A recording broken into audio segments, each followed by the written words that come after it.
welcome back to Fun to Learn with Laura, Tang and Xander. Today I'm going to read book 2 of my Mr. Men Library House. Let's take book 2 out.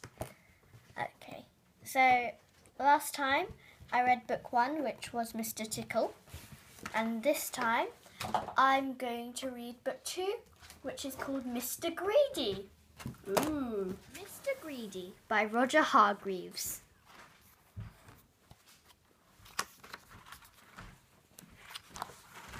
Mr. Greedy liked to eat.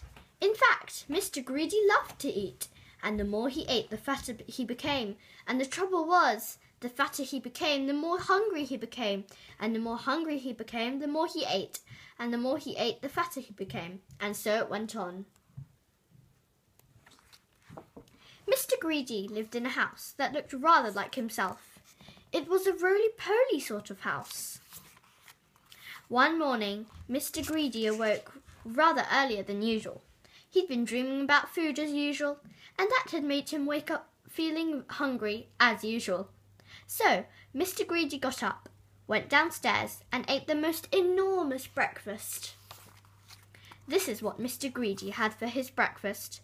Toast, 2 slices, cornflakes, 1 packet, milk, 1 bottle, sugar, 1 bowlful, toast, 3 slices, eggs, 3 boiled, toast, 4 slices, butter, 1 dish, marmalade, 1 pot.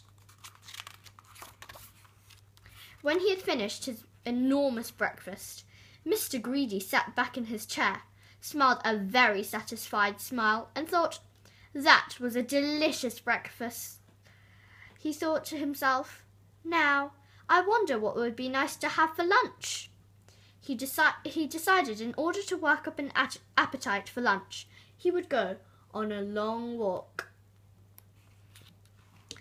That morning, Mr. Greedy walked and walked and walked. Then he discovered a cave. "That's funny," he thought. "I don't remember seeing that there before." Mr. Greedy, being a curious sort of fellow, decided to explore. Inside, he discovered some giant steps leading upwards. Mr. Greedy, being a curious sort of fellow, decided to climb them. They were very steep and difficult to climb, but with much huffing and puffing, Mr. Greedy climbed up and up. At the top of the steps, Mr. Greedy came to a door. It was without doubt the biggest door that Mr. Greedy had ever seen, and it wasn't quite shut. Mr. Greedy, being a curious sort of fellow, decided to see what was on the other side of that door. So, Mr. Greedy squeezed himself through the crack in the door, and there before him was an amazing sight. The biggest room in the world!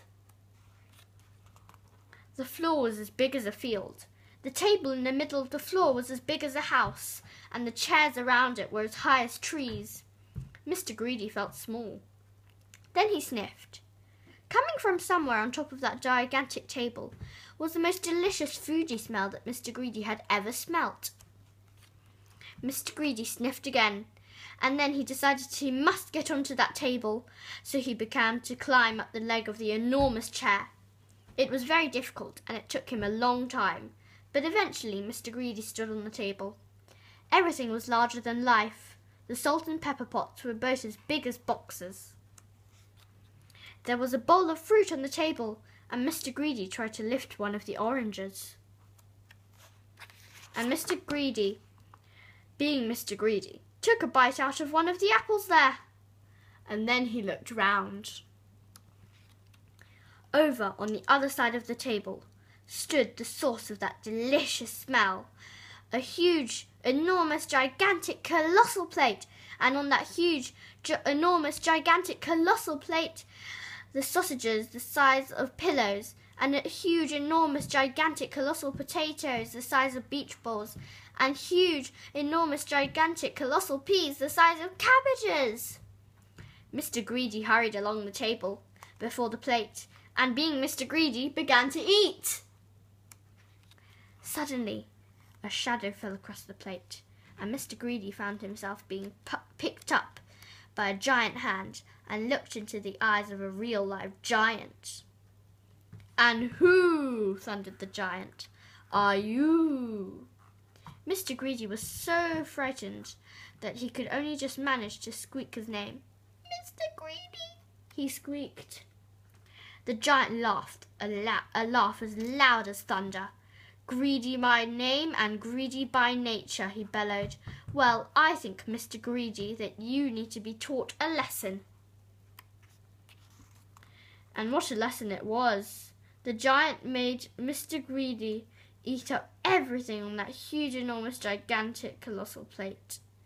And when he had finished, Mr. Greedy felt very ill indeed, as if he would burst at any moment. Now, said the giant in a much quieter voice, do you promise never to be greedy again? Oh, yes, moaned Mr. Greedy. I promise. Very well, said the giant. Then I'll let you go.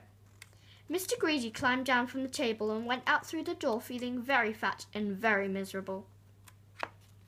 And do you know, from that day to this, Mr. Greedy has kept his promise. And do you know something as well? Mr. Greedy doesn't look like he used to look anymore. He now looks like this, which I think suits him a lot more better, don't you? So if you know anybody who's as greedy as Mr. Greedy used to be, you know what to tell them, don't you? Beware of giants. The end. Sadly, I've got to go now, but don't forget to press like if you like this video, subscribe to us and watch all our lovely videos, comment in the comment below, and follow us! Bye! Make sure you're back for my next video. Bye!